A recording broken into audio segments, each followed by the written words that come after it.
If there is one thing that professional North American sports has proven to us this past week or two is that job security is not a thing.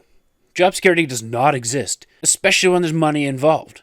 Now, there's two major trades I'm going to talk about. One in the NHL that I know a little bit more about, and one in the NBA, which I honestly know nothing about, but it became something that I knew about because it just blew up my social media feed and it was impossible to avoid.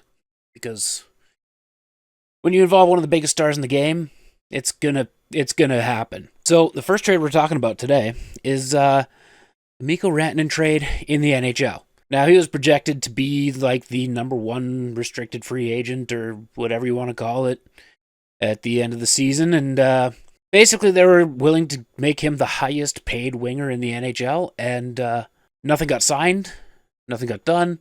There's a lot of back and forth about yes, they said that. Yeah, no, they didn't say that. And at the end of the day, he ended up being traded. Now, why is this important? Well, because he's one of the few people that score 50 goals or close to 50 goals pretty much every season. He is a game-breaking player. He is one of the best stars in the NHL, and he is a guy that was pivotal in helping them win the Stanley Cup about 2 years ago.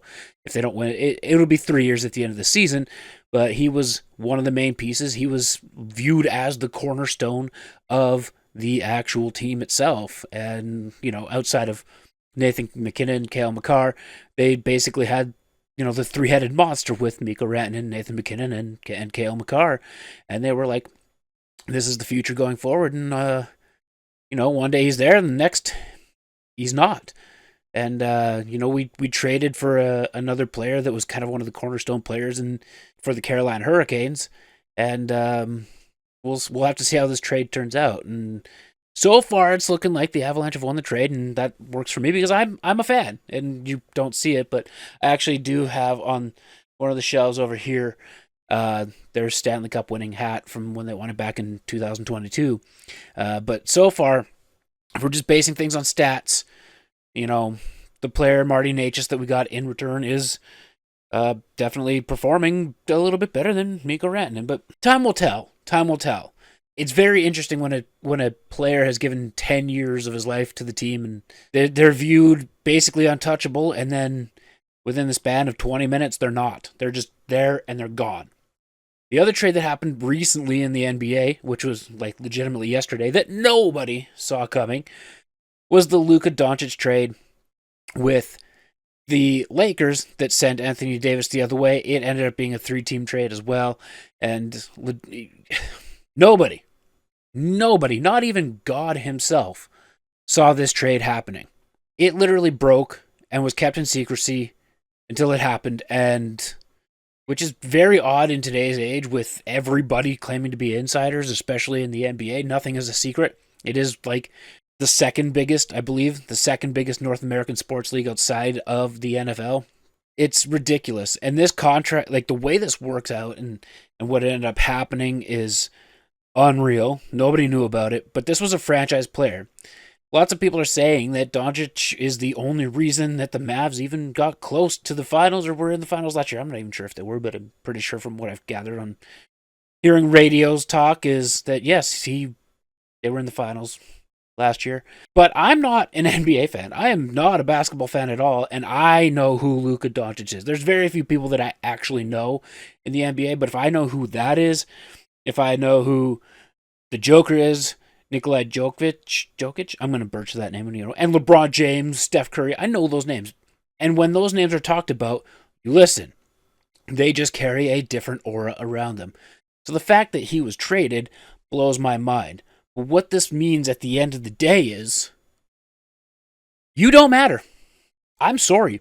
I think if you think that you are a vital, important piece to your company, and that they will never replace you, you're wrong. They literally looked at Luka Doncic and said, see ya, goodbye. This trade's happening.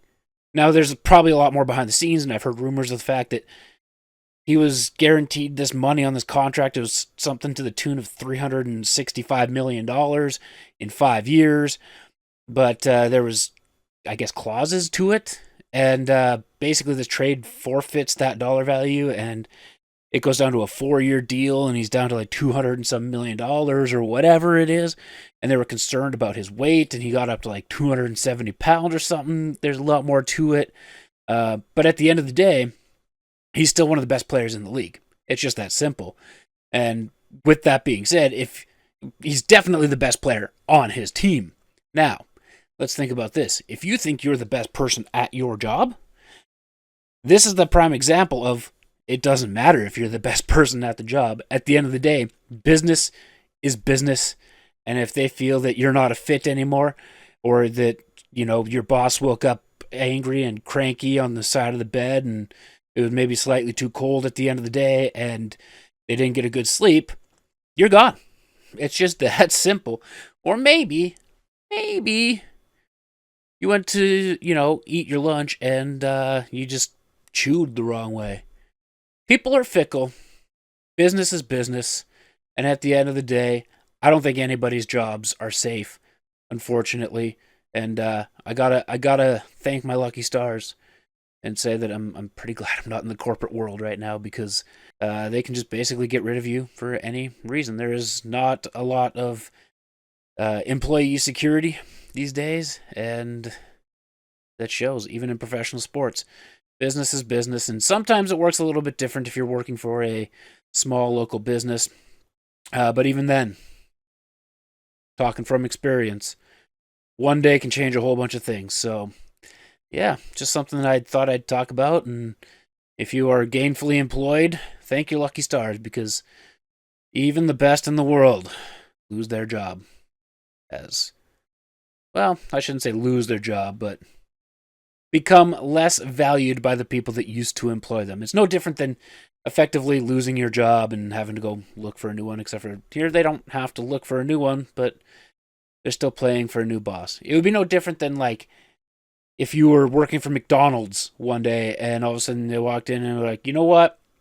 We went across the street to Wendy's and we found this guy that we like better than you, so they liked you too, and you're going to go work for McDonald's now. It's a completely different structure. It's a completely different environment. But we had to do what's best for us, and we had to bring this guy on, which would be incredibly weird if there was a free trade market for employees between retail workers and fast food workers and accountants, if that was a thing, and like there is in the sports world. That's what I had on my mind today. I just looked at it and I said, man, if the best in the world is well, not the best, but one of the best in the world is being rejected by a team that he has carried and sacrificed and got wherever they need to go with, and nobody's safe. That's what I got to say to that. Nobody's safe. Chase your dreams, people. Chase your dreams, especially if the dreams don't rely on other people. That's a lesson to be had right there. So thank you everybody for clicking on the video today. I very much appreciate it. That was just a big old mind fuck where I'm like, apparently nobody matters in this world anymore. Then the one thing that truly does matter is money and riches. Imagine that. The more the world changes, the more it stays the same. Have fun out there, people. Chase your dreams. Bye.